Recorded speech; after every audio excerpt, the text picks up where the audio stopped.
Hello students, welcome back. जैसे कि आप लोगों को पता है कि ये सब्जेक्ट जो आप लोगों का सीएनसी मशीन एंड ऑटोमेशन है, इसमें मैं ऑलरेडी लास्ट कुछ लेक्चर्स में आप लोगों की वीडियोस कवर कर चुका हूँ, जिसमें आप लोगों की फर्स्ट यूनिट ओवरऑल कंप्लीट हो चुकी है। सिलेबस स्टडी किया, उसके अंदर का जितना भी पार्ट था वो स्टडी किया। सीएनसी एनसी डीएनसी मशीन को डिटेल में पढ़ा। हर सीएनसी डीएनसी मशीन के पार्ट को डिटेल में पढ़ने के बाद उसके कौन कौन से कंपोनेंट्स, कौन कौन से एलिमेंट्स हैं जो उसके मेन पार्ट रोल प्ले करते हैं एक्टिविटी को, ऑपरेशन को परफॉर्म करने के लिए, एक अच्छा प्रोडक्ट तैयार करने के लिए। ठीक है, तो वही सारी चीज़ें हम लोगों फर्स्ट यूनिट में ऑलमोस्ट सारी चीज़ें कंप्लीट कर चुके हैं। ठीक है, जिसमें से एक टॉपिक था एक्सिस आइडेंटिफिकेशन का, जो मैंने बताया था कि जो एक्सिस आइडेंटिफिकेशन वाला टॉपिक है वो मैं आप लोगों को, जो एक्सेस आइडेंटिफिकेशन वाला जो टॉपिक है उसको मैं आप लोगों को फोर्थ या फिफ्थ यूनिट है, जिसमें हम लोग पूरी एक्सिस के बारे में स्टडी करेंगे। जो हमारा टूल है वो कैसे कैसे एक्स वाई जेड एक्सिस पे मूव करता है, कटिंग करता है, उस हिसाब से तो हम लोग उसको वहाँ डिटेल में पढ़ लेंगे। एक छोटा सा टॉपिक था, ठीक है, वो मैंने स्किप किया हुआ। बाकी सारा जो आपका फर्स्ट यूनिट का टॉप सिलेबस था वो ऑलमोस्ट कंप्लीट हो चुका है। ठीक है, सेकेंड जो यूनिट है आप लोगों की वो है कंस्ट्रक्शनल डिटेल्स ऑफ टूलिंग। ठीक है, अभी मैं दिखा देता हूँ आप लोगों को सेकेंड यूनिट में आप लोगों को क्या क्या चीज़ें पढ़नी है।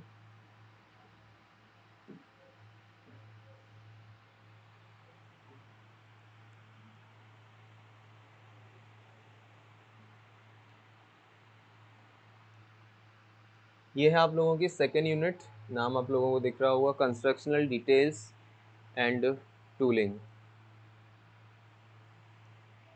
यानी कि सीएनसी मशीन या फिर ऑटोमेशन, जितना भी मशीन का पार्ट है, automatic machine, INC, CNC and DNC machine, NC, CNC और जो डीएनसी मशीन्स हैं, इनको बनाने के लिए या इनके कंस्ट्रक्शन के लिए कौन कौन सी डिटेल्स, कौन कौन सी पॉलिसीज़ का यूज़ किया जाता है, कंस्ट्रक्शनल डिटेल्स। ठीक है, और उन मशीन्स में जो कटिंग टूल यूज़ किए जा रहे हैं, ठीक है, उन मशीन्स में जो कटिंग टूल यूज़ किए जा रहे हैं, तो उसकी कंस्ट्रक्शनल डिटेल्स क्या क्या है, किस किस टाइप के टूल्स हैं जो एक सीएनसी मशीन में कटिंग करने के लिए यूज़ किए जाते हैं। ठीक है, आप लोगों ने लेथ मशीन वगैरह तो काफ़ी लोगों ने चलाई होगी, कॉलेज वगैरह में वर्कशॉप गए हैं आप लोग, तो उसमें आप लोगों ने लेथ मशीन चलाई होगी, तो वहाँ पे जो टूल होल्डर पे जो हमारा कटिंग टूल लगा होता है वो किस मटेरियल का बना होता है, हाई स्पीड स्टील का बना होता है। ठीक है, हाई कार्बन स्टील के भी बने होते हैं, डायमंड के भी होते हैं। कुछ टूल ऐसे होते हैं जिनकी टिप पर सिर्फ कटिंग टूल रखा जाता है, बाकी पूरा एक क्लैंप होता है। ठीक है, मतलब कुछ इस टाइप से होता है।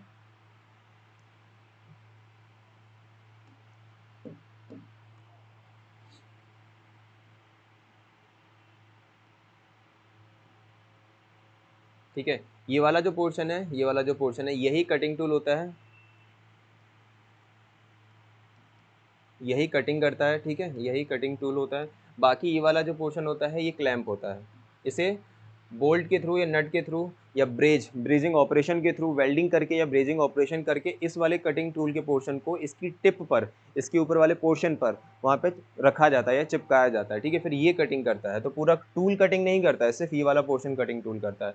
तो कुछ इस टाइप के भी टूल्स आप लोगों ने लेथ मशीन वगैरह में ऑपरेशन करने के दौरान यूज़ किए होंगे। ठीक है, तो वही है, टूलिंग के बारे में पढ़ेंगे। उसके बाद सबसे पहले हम लोग कंस्ट्रक्शनल डिटेल्स पे आते हैं कि ऐसी कौन कौन सी चीज़ें हैं कंस्ट्रक्शनल डिटेल्स में जो एक सीएनसी मशीन या ऑटोमेटिक मशीन्स को बनाने के लिए या बनाने के दौरान एक ऑपरेटर, एक डिज़ाइनर के दिमाग में होनी चाहिए। ठीक है, कौन कौन से ऐसे आइडियाज़ हैं जो कॉस्ट, सबसे पहला ऑप्शन जो आता है हमारा क्या आता है,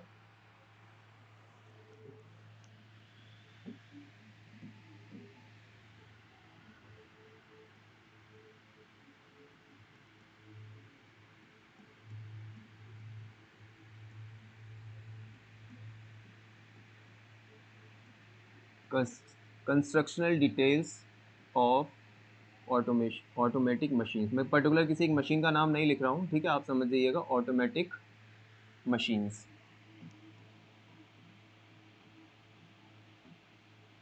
ये मशीन कोई सी भी हो सकती है, एनसी हो सकती है, एनसी के ही टाइप हैं सीएनसी एंड डीएनसी।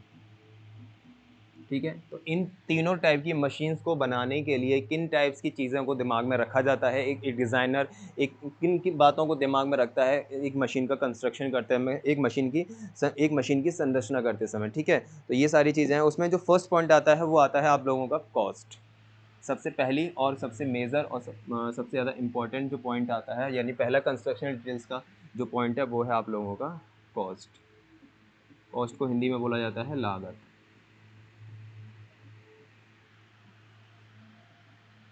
देखिए, वैसे तो ऑटोमेटिक मशीन कॉस्टली होती है, महंगी होती हैं बहुत ज़्यादा। ठीक है, सस्ती तो होती नहीं है। इनका जो डिज़ाइनर होता है वो काफ़ी ज़्यादा कॉस्टली होता है, क्योंकि वो एक ऐसी टाइप की मशीन को डिज़ाइन कर रहा है जिससे कम से कम बहुत कम एरर आने की संभावना होती है, जिसे बोलते हैं हम लोग ज़ीरो एरर आने की संभावना रहती है। अब ज़ीरो एरर तभी आएगी ना जब उसमें कॉस्ट हम लोग अच्छा खासा लगाएँगे, ऐसे नए-नए फीचर्स, नए-नए प्रोग्राम, नए-नए मतलब कि ऐसे मॉड्यूल्स उसमें सेट करेंगे जिसमें हम लोगों को प्रोडक्शन, जो वर्कपीस का जो प्रोडक्शन होना है वो एकदम ज़ीरो एरर के साथ हो, शून्य त्रुटि के साथ हो, उसमें कोई त्रुटि निकाल ही ना सके। तो इस टाइप की मशीन, और वही चीज़ अगर हम लोग मैनुअली बनाएँगे, अपने खुद के हाथ से बनाएँगे, नॉर्मल जो मैनुअल लेथ मशीन होती हैं, जिनको हम लोग सेंटर लेथ मशीन बोलते हैं, खराद मशीन बोलते हैं, बेंच लेथ मशीन होती है, वही चीज़ अगर हम लोग उस पे बनाएँगे तो वहाँ एरर आने की संभावनाएँ ज़्यादा रहती हैं, ठीक है? जो कुशल कारीगर होते हैं, स्किल्ड ऑपरेटर होते हैं, उनके तो वो तो हाथ के कारीगर होते हैं सभी लोग, है ना? तो उनके उन हो सकता है वो उनसे भी कम से कम त्रुटि निकालें। लेकिन उस केस में क्या है, जो ऑटोमेटिक मशीन्स हैं, उनमें कॉस्ट क्या होता है, बहुत ज़्यादा आता है। आता तो कॉस्ट बहुत ज़्यादा है, लेकिन एक डिज़ाइनर जो होता है, ऑटोमेटिक मशीन का जो डिज़ाइनर होता है, वो ये कोशिश करता है कि एक ऑटोमेटिक मशीन में कॉस्ट कम से कम आए। अब कम से कम आने के लिए वो उसमें कंजूसी तो करेगा नहीं कि हम एक पार्ट लगा दिया, दूसरा पार्ट नहीं लगाया, ठीक है? कौन-कौन से वो पार्ट हो सकता है और कौन-कौन सा पार्ट वो नहीं हो सकता है। जैसे कि फीडबैक डिवाइस हो गई, मान लीजिए एनसी मशीन में तो किसी भी तरीके की फीडबैक डिवाइस यूज़ होती ही नहीं है। फीडबैक डिवाइस, अगर फीडबैक डिवाइस एनसी मशीन में ये नहीं यूज़ हो रही है, तभी तो सीएनसी और डीएनसी मशीन को बनाया गया। आई मैंने बात समझ में, हम लोगों को मशीनिंग ऑपरेशन तो हम लोग कर रहे हैं, लेकिन हमें यही नहीं पता पड़ रहा है कि वो मशीनिंग ऑपरेशन सही परफॉर्म हो रहा है, गलत परफॉर्म हो रहा है। हम कंट्रोल पैनल में तो देख रहे हैं सही चल रहा है, मतलब कंट्रोल पैनल सॉरी, जो हमारे डिस्प्ले है, डिस्प्ले यूनिट है, वो हमें दिख रहा है कि ऑपरेशन चल रहा है, लेकिन कहाँ प्रेशर ज़्यादा है, कहाँ टेम्परेचर ज़्यादा हो रहा है, कहाँ वेलोसिटी ज़्यादा है, कहाँ स्पीड ज़्यादा है, कम ज़्यादा है, तो वो सारी चीज़ें हमें फीडबैक डिवाइस बताती है। तो ये ही अगर हम नहीं लगाएंगे तो कहीं ना कहीं हमने कॉस्ट को तो कम कर दिया, लेकिन हमारा उसमें नुकसान है, ठीक है? नुकसान ये है कि हम लोगों को फीडबैक नहीं मालूम पड़ेगा, और उसके लिए फिर हम लोगों ने एनसी को डेवलप किया सीएनसी में, और सीएनसी से डेवलप हुआ डीएनसी। मतलब ये सीएनसी और जो डीएनसी है वो एनसी के ही टाइप्स हैं। तो कॉस्ट डिज़ाइनर वैसे कम से कम ही लगाता है, ठीक है? कम से कम लागत में आना चाहिए। दूसरा क्या है, प्रोडक्शन रेट ज़्यादा होना चाहिए। मतलब हम लोग कितने चालाक हैं, है ना? इंजीनियर्स जो हैं वो कितने चालाक हैं, रेट भी कम से कम हो जाए और जो उत्पादन की दर है वो भी ज़्यादा हो जाए। प्रोडक्शन रेट कितना आना चाहिए, बहुत ज़्यादा आना चाहिए। मतलब कि एक समय में ऐसा नहीं है कि मशीन एक बार में एक ही प्रोडक्ट बना रही है, ठीक है? और उसमें मतलब कॉस्ट तो ज़्यादा से ज़्यादा लगी है, और हमारे साथ ये भी है कि हमारा वो मशीन एक बार में एक ही प्रोडक्ट बना रही है, तो हम लोग नहीं चाहेंगे। तो वहाँ कम से कम कॉस्ट हो, ठीक है? प्रोडक्शन रेट ज़्यादा हो, और प्रोडक्शन रेट ज़्यादा होगी और कम से कम कॉस्ट होगी, और दूसरा क्या रहना चाहिए, कम से कम समय में, कम से कम समय समय भी हमारा कम होना चाहिए, तब हमारा प्रोडक्शन रेट ज़्यादा आना चाहिए। कम से कम समय में प्रोडक्शन रेट ज़्यादा आएगा तो हम बोल सकते हैं कि वो मशीन बहुत ज़्यादा एफिशिएंट है, उसकी दक्षता बहुत ज़्यादा है। क्यों? क्योंकि वो कम से कम समय में हाई प्रोडक्शन हम लोगों को दे रही है, ज़्यादा से ज़्यादा प्रोडक्शन दे रही है, ठीक है? मतलब ज़्यादा से ज़्यादा उत्पादन, उसकी जो दर है वो ज़्यादा से ज़्यादा है, ठीक है? तो पहला पॉइंट डिज़ाइन करते समय कंस्ट्रक्शन डिटेल्स का ये है कि वो कॉस्ट जो है उस मशीन की वो कम होनी चाहिए। उस मशीन से जो प्रोडक्शन रेट है वो बहुत ज़्यादा नहीं होना चाहिए, प्रोडक्शन रेट बहुत ज़्यादा होना चाहिए, ठीक है? और डिज़ाइनर अच्छा वही होता है जो इन सब चीज़ों को ध्यान में रखता है, ठीक है? दूसरा जो पॉइंट है वो है आप लोगों का मशीन का कंस्ट्रक्शन करते समय स्ट्रेंथ।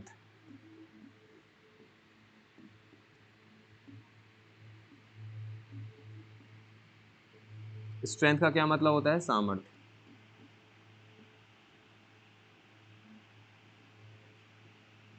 अब सामर्थ्य की बात कहाँ से आती है, ताकत, स्ट्रेंथ, सामर्थ्य, ये क्या होता है कंस्ट्रक्शनल डिटेल्स में एक ऑटोमेटिक मशीन्स को। तो एक ऑटोमेटिक मशीन को जब भी डिज़ाइन किया जाता है तो हम लोग ये देखते हैं कि जो ऑटोमेटिक मशीन है वो ज़्यादा से ज़्यादा फोर्स, ज़्यादा से ज़्यादा प्रेशर को झेल सके, ठीक है?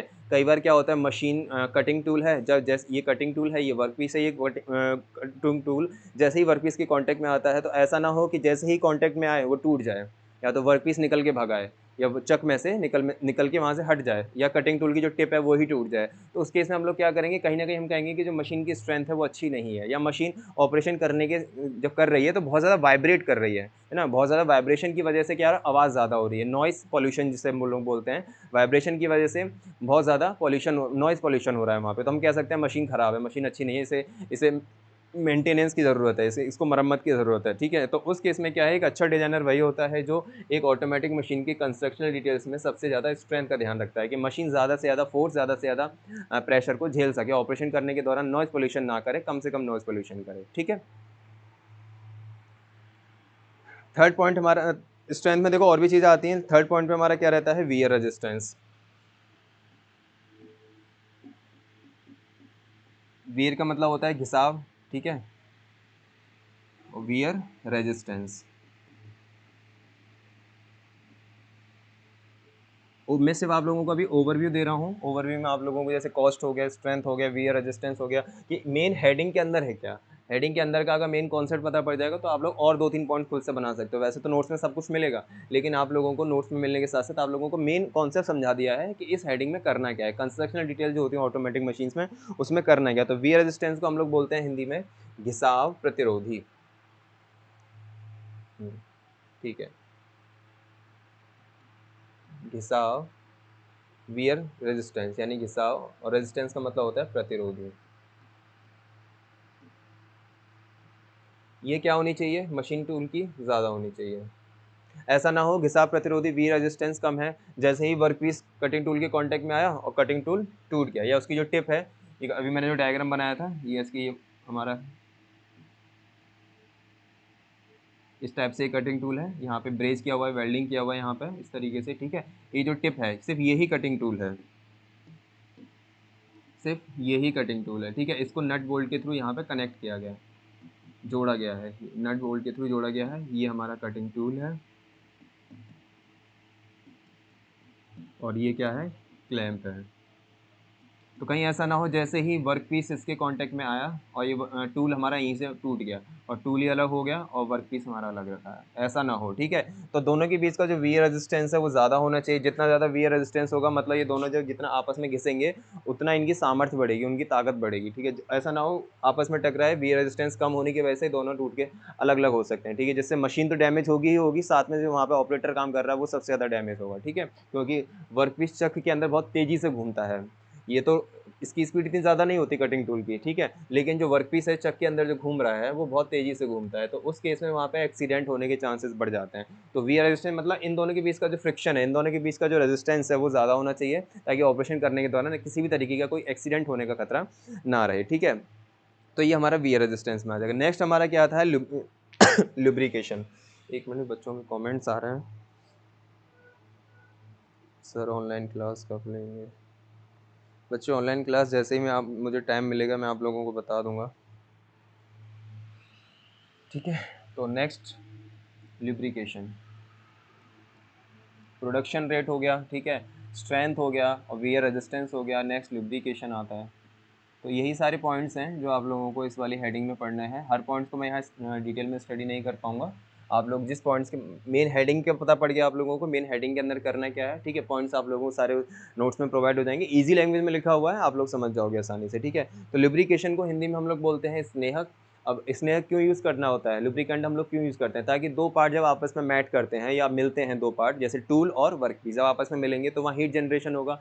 हीट जनरेशन की वजह से वहाँ का टेम्परेचर ज़्यादा होगा, हीट ज़्यादा होगा, जिससे क्या होगा, टूल की सरफेस तो खराब होगी साथ में वर्कपीस की जो सरफेस है वो भी हमारी डंप हो जाएगी, खराब हो जाएगी। तो उस केस में हम लोग वहाँ पे लुब्रिकेंट का यूज़ करते हैं। लुब्रिक और कई सारे ऐसे मशीन पार्ट होते हैं, सीएनसी मशीन के कई जो मोशन करते हैं, गति करते हैं, अपने स्थान को छोड़कर दूसरे स्थान तक जाते हैं या अपनी ही एक्सिस पर घूमते हैं, तो वो उनके बीच में फ्रिक्शन ज़्यादा से ज़्यादा ना हो, फ्रिक्शन कम करने के लिए हम लोग लुब्रिकेंट का यूज़ करते हैं। तो एक अच्छा डिज़ाइनर ये भी ध्यान रखता है कि टाइम टू टाइम मशीन की ऑटोमेटिक लुब्रिकेशन होती रहे, ठीक है। तो उसके लिए हम लोग कुछ ऑटोमेटिक लुब्रिकेंट्स का यूज़ करते हैं। जैसे ही हीट हुआ, सेंस हुआ, वहाँ पे तुरंत लुब्रिकेंट पहुँच जाएगा और वहाँ की जो हीट है उसको शांत कर देगा, वहाँ की जो गर्मी है उसको शांत कर देगा और ऑपरेशन फिर से स्मूथली शुरू हो जाएगा, ठीक है।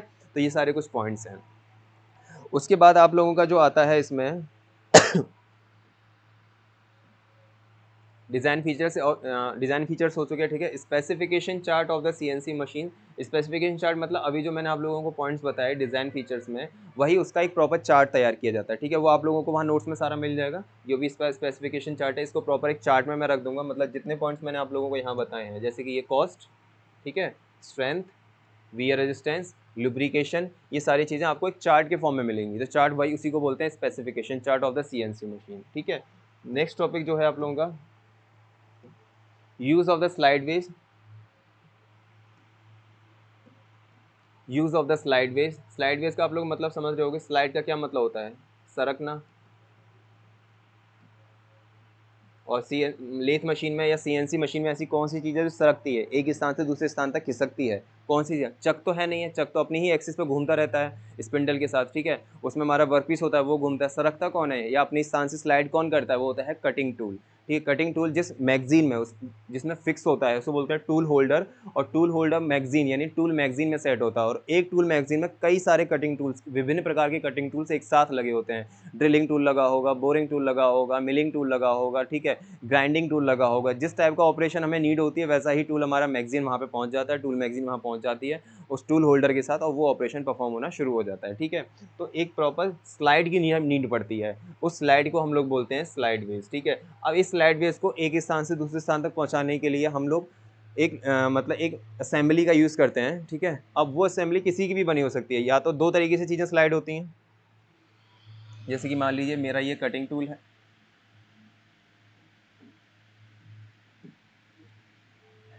मान लीजिए ये मेरी एक टूल मैगजीन है, यहाँ पर एक टूल लगा हुआ है, यहाँ पर एक टूल लगा हुआ है, यहाँ पर एक टूल लगा हुआ है, यहाँ पर एक टूल लगा हुआ है,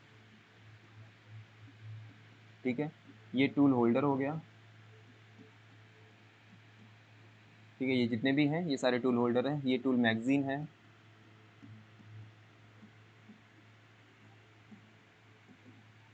ठीक है। अब इस टूल को, ये मेरा यहाँ पे वर्कपीस है जो किस में फंसा हुआ है, चक में लगा हुआ है, ठीक है। ये मैं बोल सकता हूँ वर्कपीस है, ये वर्कपीस है, और ये मेरा चक है, ठीक है। अब मुझे पहला ऑपरेशन परफॉर्म करना है, मतलब जो ए ऑपरेशन है, ए ऑपरेशन के लिए जो टूल है वो मान लो मेरा ड्रिलिंग टूल है। ड्रिलिंग ऑपरेशन परफॉर्म करना है, मतलब ए पे, यानी ए जो टूल होल्डर पे मेरा ड्रिलिंग टूल लगा हुआ है। बी पे मान लीजिए बोरिंग टूल लगा हुआ है, ठीक है। सी पे मान लीजिए मेरा रीमिंग टूल लगा हुआ है।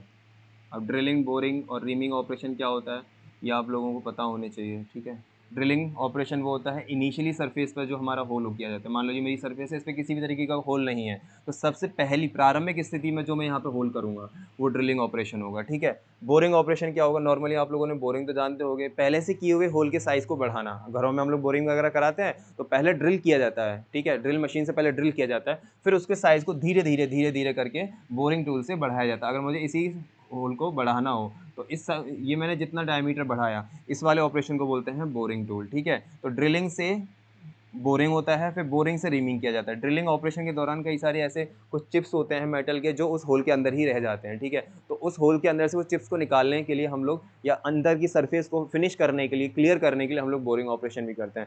बोरिंग के बाद रीमिंग ऑपरेशन होता है। रीमिंग सबसे अच्छी या सबसे हाई लेवल पे सरफेस को फिनिश करता है, इंटरनली सरफेस को, जो होल हमने किया है उसके अंदर की सरफेस को सबसे ज़्यादा सॉरी हाईली लेवल पे जो फिनिश करता है वो रीमिंग ऑपरेशन के दौरान होता है, ठीक है। तो इसी तरीके से हमारे यहाँ पे 4 कटिंग टूल लगे हुए हैं, तो वो ड्रिलिंग, बोरिंग, रीमिंग। तो सबसे पहले हमको यहाँ पे ड्रिलिंग ऑपरेशन करना है। मान लो मुझे यहाँ पे इसके अंदर ड्रिल करना है, तो ये टूल मैगजीन है। अब टूल मैगजीन यहाँ तक आएगा, इस टूल को लेकर सबसे पहले टूल को यहाँ तक लेकर आएगा, ड्रिलिंग ऑपरेशन होगा, ठीक है। उसके बाद मुझे बोरिंग करना होगा तो ये फिर वापस जाएगा और यहाँ पे हमारा बोरिंग टूल आ जाएगा बी, फिर ये वापस जाएगा, फिर रीमिंग टूल आ जाएगा। इस तरीके से हमारे टूल का आदान प्रदान यहाँ तक वर्कपीस तक चलता रहता है।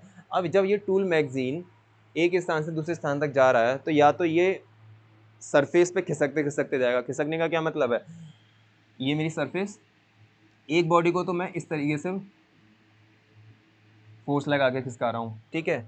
और सेम अगर यही बॉडी को मैं रोल कर दूँ और फिर फोर्स कर रहा हूँ तो आप सिर्फ देखोगे तो यहाँ पे पॉइंट कांटेक्ट हो रहा है, यहाँ पे क्या हो रहा है, पूरा सरफेस को कांटेक्ट हो रहा है। तो सबसे ज़्यादा फोर्स हमको किस में लगाना पड़ेगा? इस वाली बॉडी के लिए सब फोर्स लगाना पड़ेगा, इस वाली बॉडी के लिए कम फोर्स लगाना पड़ेगा। तो अगर मैं इस टूल मैगजीन को इस तरीके से ना करके यहाँ पर अगर मैं रोलर्स लगा दूँ तो मेरे को टूल मैगजीन को खिसकाने में या अपने स्थान से छोड़ने में उसको आसानी होगी, फ्रिक्शन कम होगा, मुझे फोर्स भी कम लगाना पड़ेगा। तो इस टाइप का जो अरेंजमेंट होता है वो बॉल्स अरेंजमेंट होता है, ठीक है ना। एक स्लाइड बेस को, मतलब ये स्लाइड बेस जो हम यूज़ कर रहे हैं वो बॉल्स टाइप है, इसमें हम लोग रोलर्स को या बॉल बेयरिंग्स या बॉल्स को यूज़ कर रहे हैं, ठीक है। तो वही था आपका टॉपिक इसमें,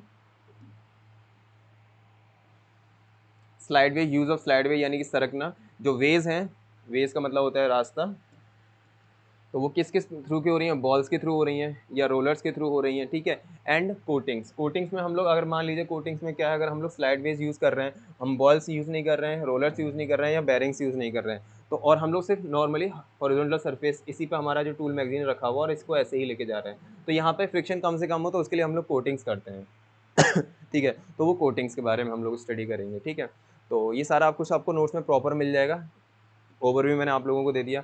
कितने टाइप की मोटर्स होती हैं, मोटर मैं अभी नहीं पढ़ाऊंगा, इसमें लीड स्क्रू अभी नहीं पढ़ाऊंगा। अब मैंने जो आपको बताया था स्वाफ रिमूवल, सबसे ज़्यादा मोस्ट इंपॉर्टेंट जो एग्जाम में पिछली बार पूछा भी जा चुका है, स्वाफ रिमूवल क्या होता है, ठीक है। जैसे ये यूनिट खत्म होगी तो फर्स्ट और सेकंड यूनिट से जितना पूछा गया है, मैं एग्जाम पेपर आप लोगों का यहाँ सेट करूँगा, एग्जाम पेपर में आप लोगों को बताऊंगा कि फर्स्ट और सेकंड यूनिट से कितना बताया गया है, कितना पूछा हुआ है, ठीक है। तो आप लोगों को एक आइडिया मिल जाएगा कि कितना आप लोग कर सकते हो एग्जाम में, एक कॉन्फिडेंस आ जाता है ना कि हम लोग इतना पढ़ चुके हैं, एग्जाम में इतना आया हुआ है। फर्स्ट यूनिट जो है एनसी नॉर्मल इंट्रोडक्शन वाली, आप लोग उसी में से कम 15 नंबर का क्वेश्चन मिल जाएगा आपको। और हम लोगों को पासिंग 17 चाहिए, लेकिन हमको पासिंग मार्क्स तो नहीं चाहिए, हमको स्कोर अच्छा करना है, ठीक है।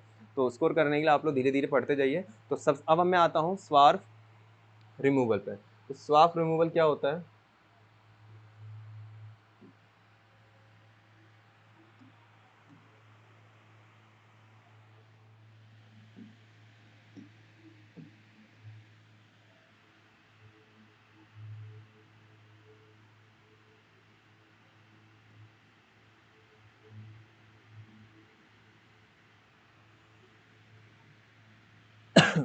स्वार्फ रिमूवल, रिमूवल का मतलब होता है हटाना, और स्वार्फ का मतलब होता है कचरा, ठीक है। अब लेथ मशीन में कचरा कहाँ से आया, लेथ मशीन इतनी हाईली सेंसिटिव मशीन है, ऑटोमेटिक मशीन से अगर वो भी ऑटो कचरा करने लगेगी तो फिर मैनुअली मशीन से सीएनसी मशीन तक आने का फ़ायदा क्या हुआ। कचरा का मतलब ये नहीं है कि वहाँ पे कूड़ा कचरा इकट्ठा हो रहा है, वहाँ का मतलब ये है जो वर्क पीस होता है हमारा, ये वर्क पीस है जब ये घूमता है किसके अंदर, चक के चक में लगा होता है, ठीक है। जब ये घूमता है तो और ये जो कटिंग टूल होता है, ये कटिंग टूल होता है, ठीक है। ये टूल होल्डर पर इस तरीके से लगा होता है, ये हमारा कटिंग टूल,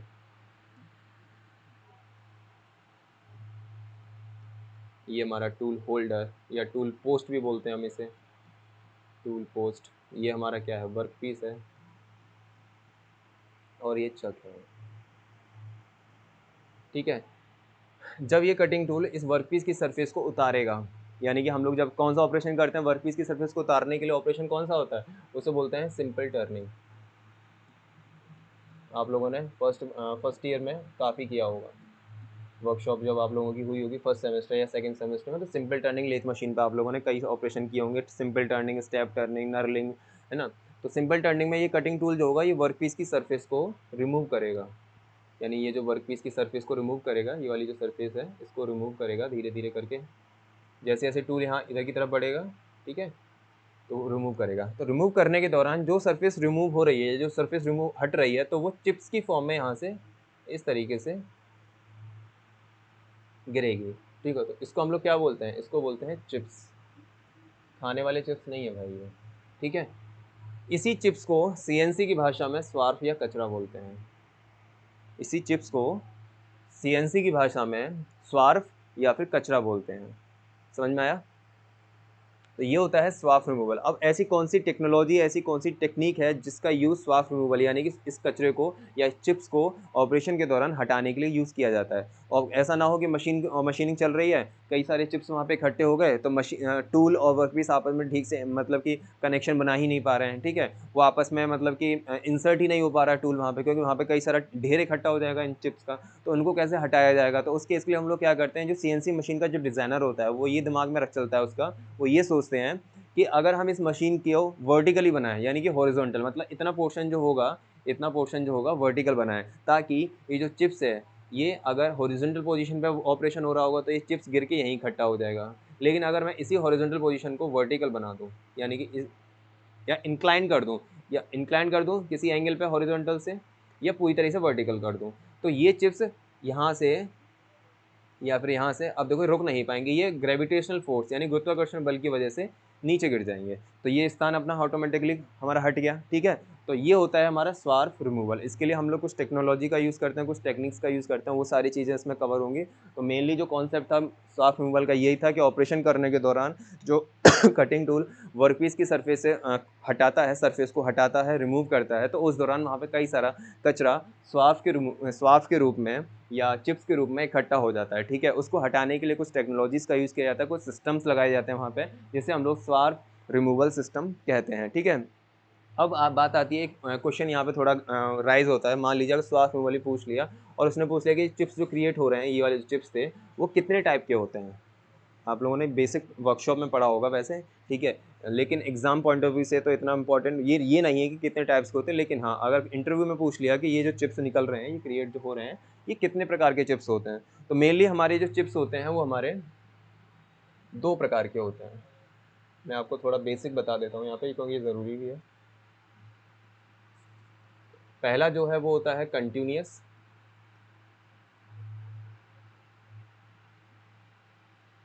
और दूसरा होता है डिसकंटिन्यूअस।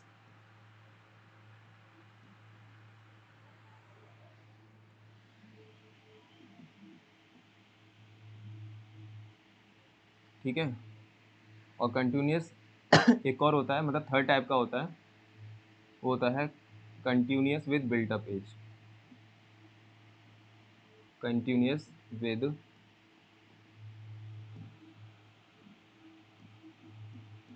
बिल्ट अप एज, ठीक है। तो मेनली ये जो हमारे स्वार्फ या फिर जो कचरा क्रिएट होता है ऑपरेशन के दौरान, वो मेनली 3 टाइप का चिप्स होता है वहाँ पे। एक तो कंटिन्यूस चिप्स होता है। कंटिन्यूस चिप्स वो चिप्स होते हैं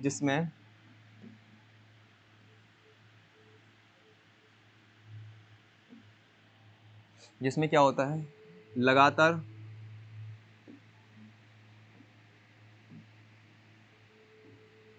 लगातार चिप्स निकलते हैं, मतलब इनका कहीं पर भी बीच में ब्रेकेज नहीं होता है, ठीक है। और एक होता है जैसे कि मान लो इस तरीके से होगा, फिर ये टूट गया, फिर अगला बनना शुरू हो जाएगा, फिर टूट गया, मतलब इनके बीच में क्या होता है, यहाँ पे ब्रेकेज हो जाते हैं, टूट जाते हैं। यहाँ पे ही टूट गया, फिर यहाँ टूटेगा, फिर यहाँ टूटेगा, फिर यहाँ टूटेगा, लेकिन इसमें कहीं पर भी किसी भी प्रकार का कोई ब्रेकेज नहीं है। तो ये वाला जो चिप्स होता है वो कंटिन्यूस चिप्स होता है, मतलब लगातार। और इनकी लेंथ काफ़ी ज़्यादा हो जाती है, ठीक है, बहुत ज़्यादा, मतलब मेरी हाइट के बराबर बराबर यहाँ पे चिप्स निकलते हैं, ये इतने बड़े बड़े चिप्स होते हैं, ठीक है। और अगर वो बीच में से टूट रहे हैं इतनी लेंथ निकलने के बाद, फिर दोबारा से टूटे, फिर दोबारा से बनना शुरू हो गए, तो ये वाले जो चिप्स होते हैं ये डिसकंटिन्यूस, मतलब इनका जो लगातार फॉर्मेशन है, लगातार बनने का जो प्रोसेस है, वो कहीं ना कहीं बीच में डिसकंटिन्यूस, मतलब टूट रहा है बीच में। और एक होता है मतलब continuous chips with built up edge. Edge का मतलब होता है धार, बिल्ट अप का मतलब होता है मतलब एक तरीके से अच्छी सरफेस ना होना, ठीक है। इनकी जो थिकनेस होती है, जो इनकी थिकनेस होती है वो बहुत पतली होती है, शार्प भी बहुत होते हैं, मतलब इनकी धार बहुत ज़्यादा होती है, हल्का सा भी अगर कट लगा तो ब्लड आ जाएगा तुरंत, ठीक है। तो थिकनेस होती है बहुत ज़्यादा थिन होती है, मतलब ये वाले कंटिन्यूस और डिसकंटिन्यूस। लेकिन ये कंटिन्यूस विद बिल्टअप एज जो होते हैं, ये वाले जो चिप्स होते हैं, इनकी जो मतलब थिकनेस होती है वो बहुत ज़्यादा होती है, मतलब थोड़ी मोटी होती है। इनकी जो थिकनेस होती है ये थोड़ी मोटाई में होते हैं, मोटाई में होते हैं, ठीक है। और इनका जो टेम्परेचर, इनका जो थोड़ा कलर होता है, कलर जो होता है वो थोड़ा ब्लूइश कलर होता है, ब्लूइश कलर। अब कोई भी चीज़ जब गर्म की जाती है, ठीक है, आप लोगों ने देखा होगा मेटल को जब गर्म किया जाता है और फिर थोड़ी देर बाद उसे छोड़ दोगे, तो एक टाइम के बाद क्या होगा, वो थोड़ा थोड़ा ब्लू दिख, मतलब ज़्यादा ही गर्म हो जाएगा, या उसके मतलब उसे हीट ज़्यादा मिल जाएगी तो वो गर्म शुरू हो जाएगा। रेड वाली बात नहीं कर रहा हूँ, वो तो बहुत ज़्यादा हो जाएगा, उससे थोड़ा बिलो, उससे थोड़ा लो टेम्परेचर, तो वहाँ पर क्या होगा, वो ब्लूइश कलर में दिखेगा हम लोगों को चिप्स, और उसकी मोटाई भी ज़्यादा होगी। तो वो भी मतलब डिसकंटिन्यूस भी हो सकता है, वो कंटिन्यूस भी हो सकता है, ठीक है। तो वो जो चिप्स होता है वो continuous with built up edge में होता है, ठीक है। तो ये मेनली 3 टाइप के चिप्स इसमें क्रिएट होते हैं, और इसको हटाने की जो टेक्निक होती है उसको हम लोग स्वार्फ रिमूवल बोलते हैं, ठीक है। स्वार्फ रिमूवल सिस्टम होता है इसमें। क्या कमेंट्स कर रहे हैं बच्चे।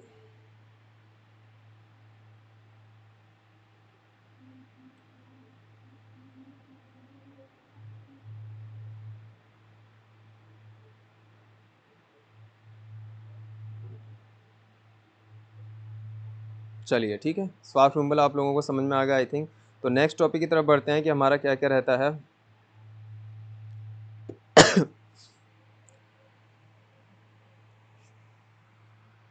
चलिए, safety and guarding devices, safe. अब हम इसकी तरफ बढ़ेंगे, थोड़ा मैं इसे रब कर देता हूँ।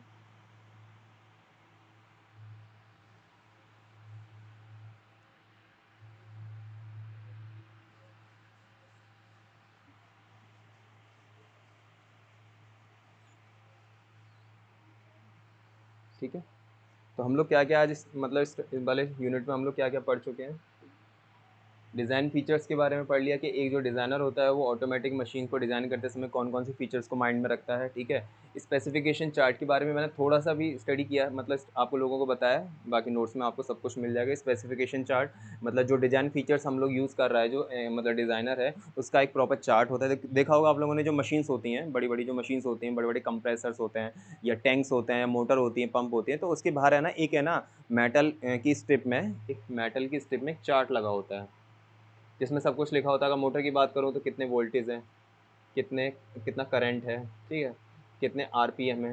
तो क्या बता रहा है ये, इसका स्पेसिफिकेशन चार्ट है जो इसकी विशेषताओं के बारे में बता रहा है कि ये मोटर है, इतने वोल्टेज पर है, इतने करंट पर है, इतने आरपीएम पर ये घूम रही है इसकी शाफ्ट। ठीक है, तो सेम उसी तरीके से जो सीएनसी एनसी मशीन्स होती हैं उनके भी कुछ डिज़ाइन फीचर्स डिज़ाइनर जो होता है वो रखता है, तो उनके प्रॉपर एक चार्ट बनाता है। ठीक है, वो स्पेसिफिकेशन चार्ट कहलाता है।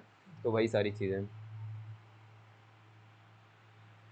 इसके बाद हम लोग यूजेस ऑफ स्लाइडवेज के बारे में आपको लोगों को बता दिया कि जो हमारा जो टूल मैगजीन होता है, टूल क्या रहता है, ये सारी चीज़ें। टूल मैगजीन जो हमारा मोशन करता है एक स्थान से दूसरे स्थान तक कटिंग करने के लिए, उसमें जो डिफरेंट टाइप के टूल्स लगे हुए हैं, वो जब टूल हमारा कटिंग करता है तो वो कैसे कैसे मोशन करता है। मोशन को फ्रिक्शन होने की वजह से हम लोग दो टाइप की इसमें मतलब टेक्निक का यूज़ करते हैं, या तो हम बॉल्स लगाएंगे उसमें या रोलर्स लगाएंगे। ठीक है, क्योंकि हमको पता है कि जो रोलर होता है उसको खिसकाना आसान होता है, ईजी होता है, लेकिन अगर वही सरफेस हमारी फ्लैट हो जाए तो इसको खिसकाना थोड़ा टफ होता है।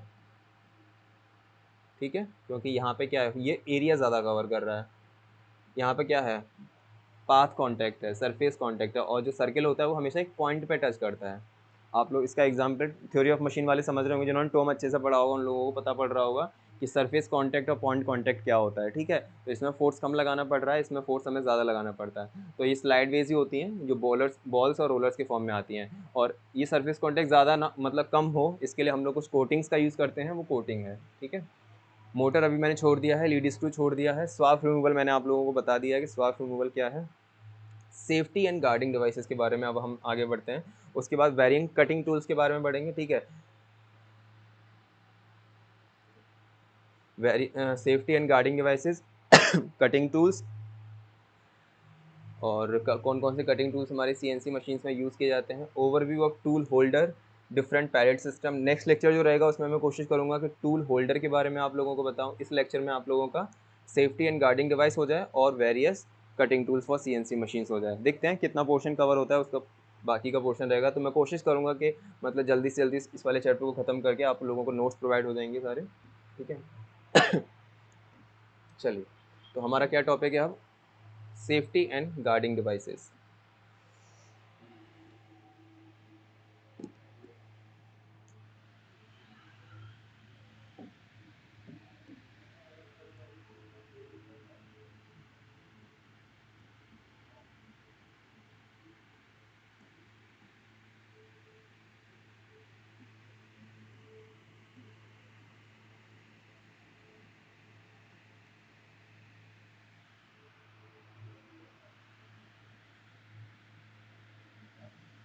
ठीक है,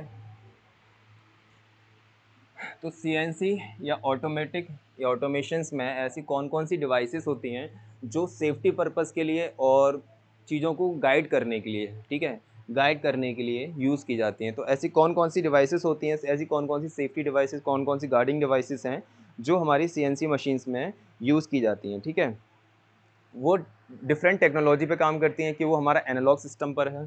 ठीक है, मेनली ये जो डिवाइसेस होती हैं हमारी दो टाइप की रहती हैं, या तो वो एनालॉग डिवाइस होगी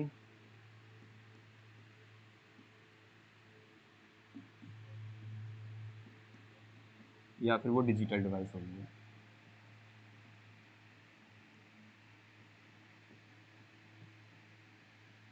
ठीक है, analog device and digital device. Analog device में किसी भी तरीके का कोई डिजिट्स यानी नंबर्स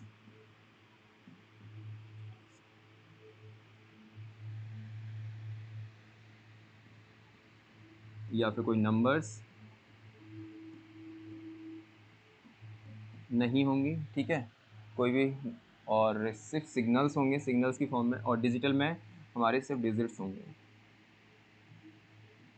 डिजिट्स हो सकता है, अल्फ़ाबेट्स हो सकते हैं, ठीक है, स्पेशल कैरेक्टर्स हो सकते हैं। स्पेशल कैरेक्टर्स मतलब समझते हो ना, जैसे एट द रेट, हैश, ठीक है, इस फॉर्म में रहता है। तो ये मेनली दो टाइप की हमारी या तो वो डिवाइस हमारी एनालॉग डिवाइस होगी या फिर डिजिटल डिवाइस होगी, ठीक है। तो इसमें हम लोगों को एनालॉग डिवाइसेस के बारे में पढ़ना है, डिजिटल डिवाइस के बारे में पढ़ना है, जिसमें हम लोग डिजिटल डिजिट्स या फिर नंबर का यूज़ करेंगे, वो हमारी कौन सी डिवाइस होगी, डिजिटल सेफ्टी और गार्डिंग डिवाइस होगी, और जिसमें हम लोग डिजिट्स का यूज़ करें नहीं करेंगे वो एनालॉग डिवाइसेस होंगी, ठीक है। इसके बाद हमारा सेकेंड पॉइंट आता है इसमें, मतलब सेकेंड पॉइंट रहता है ओपन एंड, मतलब सेफ्टी एंड गार्डिंग डिवाइस में पहला तो ये हो गया कि एनालॉग और डिजिटल डिवाइस होंगी वो, दूसरा होता है कि वो जो डिवाइस है वो open and close loop system पे काम करेंगी, क्लोज लूप सिस्टम, मतलब वो जो डिवाइस है वो किस सिस्टम पे काम कर रही है, वो ओपन सिस्टम, ओपन के लिए काम कर रही है, क्लोज सिस्टम के लिए। अब ये ओपन और क्लोज क्या होता है, इसे हम इसको बता देते हैं।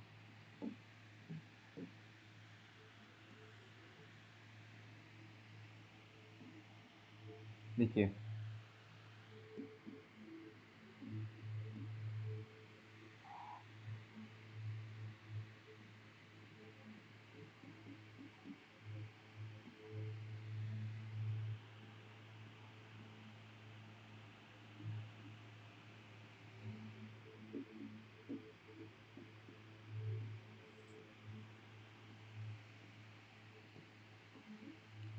Open safety and guarding devices और close safety and guarding device, ये दोनों डिवाइसेस हैं, मोस्टली किस पर डिपेंड कर रही हैं या किस पर निर्भर हैं, वो सिर्फ और सिर्फ निर्भर हैं फीडबैक डिवाइस पर।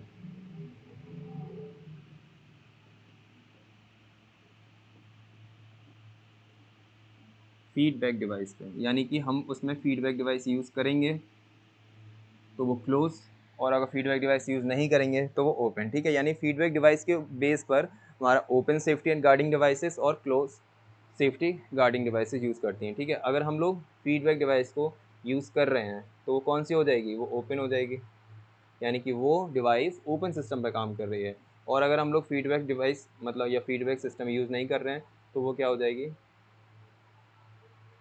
सॉरी, अगर हम उसे इसमें हमारा फीडबैक डिवाइस यूज़ हो रहा है तो वो क्लोज है, मैंने उल्टा बोल दिया, सॉरी। अगर हमारा फीडबैक डिवाइस यूज़ हो रहा है तो वो क्लोज है, ठीक है। और अगर फीडबैक डिवाइस हमारा यूज़ नहीं हो रहा है तो वो ओपन है। अब इसको थोड़ा समझा दें डिटेल में। देखिए, ओपन और क्लोज होता क्या है एक्चुअली। ओपन लूप सिस्टम,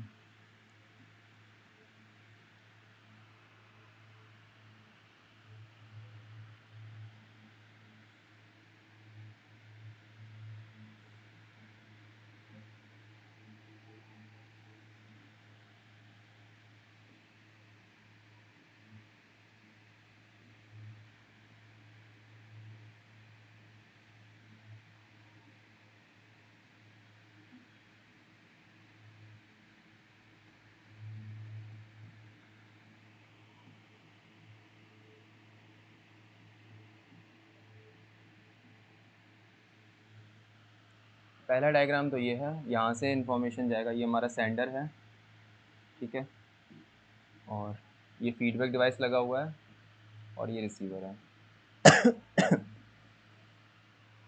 इसको मैं अभी हटा देता हूँ यहाँ से,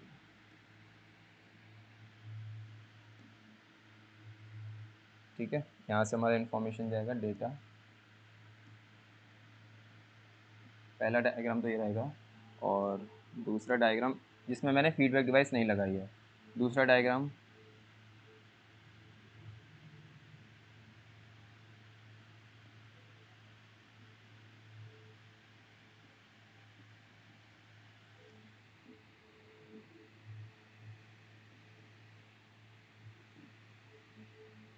इसमें मैंने फीडबैक डिवाइस लगाई, ये सेंडर और ये रिसीवर, ठीक है, इस तरीके से। अब आप लोग देख रहे हो इसमें कि हम लोगों ने इसमें तो फीडबैक डिवाइस नहीं लगाई है, इसमें हमारी कोई भी फीडबैक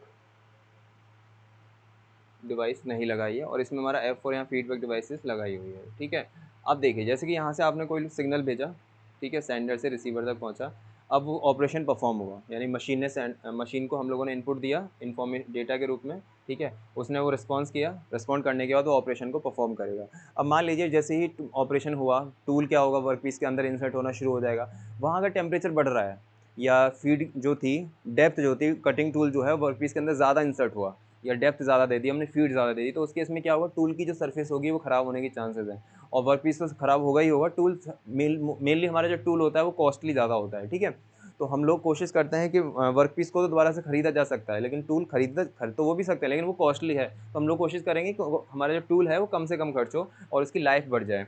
तो जैसे ही प्रेशर ज़्यादा हुआ, टेम्परेचर ज़्यादा हुआ या डेप्थ ज़्यादा हो गया, फीड हमने ज़्यादा दे दी, तो हमें इसके बारे में नहीं पता पड़ेगा, लेकिन ऑपरेशन परफॉर्म हुआ जा रहा है, हुआ जा रहा है, हुआ जा रहा है। लास्ट में जब ऑपरेशन कंप्लीट हो जाएगा, ठीक है, हम लोगों ने देखा वर्कपीस चलो थोड़ा बहुत ठीक है, लेकिन हम लोगों ने देखा कि टूल तो घिस गया पूरा, कटिंग टूल जो था वो तो पूरा का पूरा घिस गया। तो उस केस में हम लोगों को फीडबैक चाहिए होता कि हम लोगों को गलती हम लोगों से हुई कहाँ, हम लोगों ने जो फीड दिया उसको, कटिंग टूल को जो फीड के लिए हम लोगों ने डेटा इन्फॉर्मेशन सेंडर से रिसीवर तक भेजा, वो हम लोगों को फीडबैक डिवाइसेस के थ्रू ही पता पड़ेगा कि डेप्थ जाने पर वहाँ का प्रेशर ज़्यादा हुआ, कम, डेप्थ कितनी दे रहे हैं ये हमको पता है, लेकिन डेप्थ इतनी देने से वहाँ क्या फ़र्क पड़ेगा दोनों सरफेस के बीच में, ये वर्कपीस और ये कटिंग टूल, ठीक है, ये वर्कपीस और ये कटिंग टूल, तो इन दोनों के आपस में इंसर्ट होने की वजह से डेप्थ देने से, डेप्थ हमको पता है कितने mm का हमने डेप्थ दिया, कितना फीड हम लोगों ने दिया वो हमको पता है, लेकिन दोनों की फीड देने से दोनों के बीच में जो प्रेशर, दोनों के बीच में जो टेम्परेचर जो क्रिएट हुआ, फ्रिक्शन जो क्रिएट हुआ, उसके बारे में हमें नहीं पता पड़ा। तो उस केस हम लोग क्या करते हैं, उसके लिए हमें फीडबैक डिवाइस की जरूरत पड़ती है।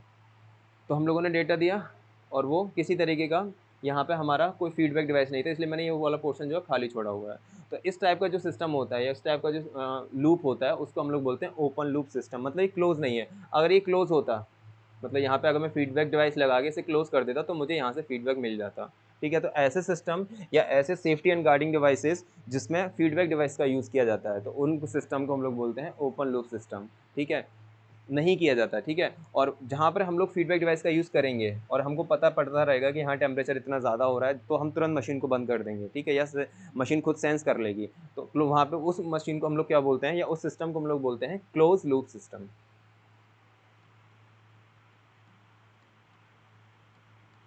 क्लोज लूप सिस्टम बोलते हैं, ठीक है। या फिर इस सिस्टम के ऊपर काम करने वाले जो मशीन सेफ्टी और गार्डिंग डिवाइसेस होती हैं वो हमारी क्लोज लूप सिस्टम डिवाइसेस कहलाती हैं, ठीक है। अब इसमें फीडबैक डिवाइसेस कौन कौन सी हो सकती हैं, सेंसर हो सकता है, हम लोग सेंसर लगा देंगे बीच में कोई भी सभी ऐसा कनेक्ट कर देंगे कहीं पे भी, यहाँ पे मान लो मैंने सेंसर लगा दिया तो ये मुझे तुरंत बता देगा, अलार्म के फॉर्म में बता देगा, बीप कर देगा कि प्रेशर बहुत ज़्यादा हो रहा है, ठीक है। सेंसर्स हो गया, ट्रांसड्यूसर्स हो गया, ठीक है, और ट्रांसपॉन्डर्स हो गया। तो ये सारी डिवाइसेस होती हैं जो एक लूप के बीच में, लूप का मतलब ये होता है, ये जो श्रृंखला है यहाँ से लेके यहाँ तक कि ये बीच में अगर खुली हुई है तो हमारा फीडबैक डिवाइस हमको फीडबैक नहीं मिलेगा, और अगर मैं एक डिवाइस को यानी फीडबैक डिवाइस को जोड़कर उसे अगर मैं क्लोज कर दूँ तो वो मेरा क्लोज लूप सिस्टम हो जाएगा, ठीक है। दैट मीन्स मुझे फीडबैक मिलना शुरू हो जाएगा। तो सेंसर, ट्रांसड्यूसर, ट्रांसपॉन्डर्स, ये सारी डिवाइसेज जो होती हैं इस लूप में बीच में कहीं ना कहीं लगाई जाएंगी फीडबैक डिवाइसेस के रूप में, जिससे हमें फीडबैक टाइम टू टाइम मिलता रहे, ठीक है। तो ये सारी डिवाइसेस हमारी ओपन उसमें आ जाती हैं,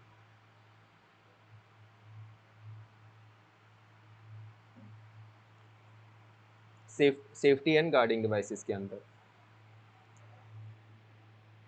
तो हमारे यहाँ पे दो पॉइंट्स थे कि हमारा जो डिवाइस है वो एनालॉग है या डिजिटली काम कर रहा है। एनालॉग में हम किसी भी तरीके का डिजिट या नंबर या अल्फ़ाबेट्स का यूज़ नहीं करेंगे, और जो डिजिटल डिवाइस है उसमें हम लोगों का डिजिट, अल्फ़ाबेट या स्पेशल कैरेक्टर्स की फॉर्म में हमें डेटा मिलता है, ठीक है। दूसरा है कि वो सेफ्टी और गार्डिंग डिवाइस है वो ओपन लूप सिस्टम पे काम कर रही है या क्लोज लूप सिस्टम पे काम कर रही है। ओपन में हम लोग किसी भी तरीके का फीडबैक डिवाइस नहीं यूज़ करते हैं, क्लोज लूप सिस्टम में हम लोग फीडबैक डिवाइस का यूज़ करते हैं, ठीक है। तो ऐसे और भी कई सारे पॉइंट्स हैं जिसमें आप लोगों को इसमें सेफ्टी एंड गार्डिंग डिवाइसेस के बारे में पढ़ना है, जैसे कि linear and rotary transducers.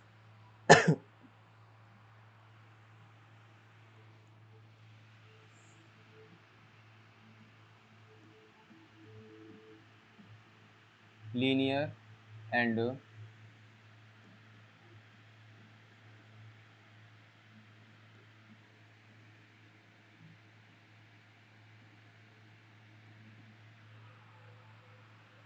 Rotary transducers. Linear का मतलब यहाँ पे है रेखीय,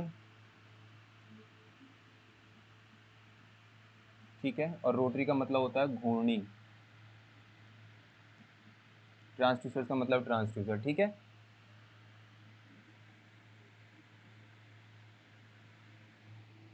तो ऐसी कौन कौन सी इसमें हमारे कंपोनेंट्स रहते हैं जो लीनियर मोशन करते हैं, यानी कि रेखीय गति करते हैं, और ऐसे कौन कौन से कंपोनेंट्स हैं सीएनसी मशीन्स में जो रोटरी मोशन करते हैं। तो कौन सा लीनियर मोशन करता है हमारा? Cutting tool. कटिंग टूल जो होता है, जो टूल मैगजीन में लगा होता है, जो टूल होल्डर्स में लगा होता है, वो हमारा क्या करता है? लीनियर गति करता है। कभी कभी जो टूल मैगजीन होता है वो रोटरी मोशन भी करने लगता है। अपने ही अगर हमें ड्रिल करना होगा तो सिर्फ ड्रिल टूल रोटेट करेगा, वो टूल मैगजीन पूरा रोटेट नहीं करेगा, ठीक है ना। मतलब टूल मैगजीन ये इस टाइप से होता है, ठीक है। इसमें ये चेन के फॉर्म में होता है, यहाँ पे चेन चलती है, और इसी चेन के फॉर्म में यहाँ पे कई सारे टूल होल्डर्स होते हैं, ये टूल होल्डर्स हैं, और यहाँ पे हमारा टूल्स इस तरीके से लगा होता है। तो ये ड्रिल टूल, मान लीजिए मेरा ये ड्रिल टूल है, तो ये ड्रिल ही रोटेट करेगा, ये टूल मैगजीन रोटेट नहीं करेगी। ये मैगजीन तो तब रोटेट करेगी या तब अपनी जगह बदलेगी जब हमें टूल का चुनाव करना होता है। जब ड्रिलिंग ऑपरेशन करना होगा तो ड्रिल टूल को यूज़ करूँगा, जब बोरिंग ऑपरेशन करना होगा तो बोरिंग टूल को यूज़ करता। तो टूलों का चुनाव के लिए हम लोग टूल मैगजीन का यूज़ करते हैं, ठीक है। सिलेक्शन ऑफ द टूल्स के केस में हम लोग टूल मैगजीन का यूज़ करते हैं। लेकिन जो लीनियर मोशन करना होता है वो टूल मैगजीन को करना होता है। टूल मैगजीन लीनियर मोशन करने के साथ, टूल होल्डर लीनियर मोशन करने के साथ, कभी कभी वो लीनियर मोशन करता है, कभी कभी रोटरी मोशन करता है, ठीक है। पूरी तरीके से रोटरी मोशन कौन करता है? हमारा चक्र करता है, ठीक है। तो यहाँ पे भी वर्ड यूज हो रहा है ट्रांसड्यूसर। ट्रांसड्यूसर कौन सा डिवाइस है? एक सेंसिंग डिवाइस है, ठीक है, जो वाइब्रेशंस को या मोशन को सेंस करता है कि स्पीड कितनी है, ये चक है इसकी, ये कितनी स्पीड से घूम रहा है, या ये जो हमारा टूल मैगजीन है या टूल होल्डर है, ये कितनी स्पीड से लीनियर मोशन कर रहा है। तो ये सारी जो चीज़ें हैं आप लोगों की, ये हमारी क्या है? Linear and rotary transducer. तो ये भी हमारा सिलेक्शन ऑफ द कंपोनेंट्स में आता है, ठीक है। तो नेक्स्ट टॉपिक हमारा इसमें क्या है? सेफ्टी एंड गार्डिंग डिवाइसेस हो गया।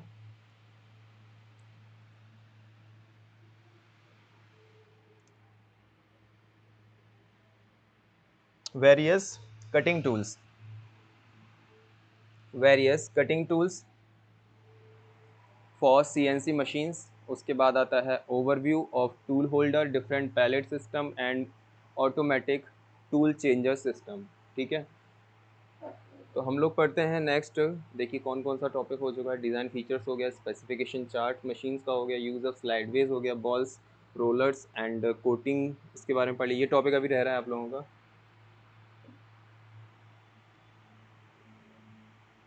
ये वाला टॉपिक अभी रह रहा है, ठीक है।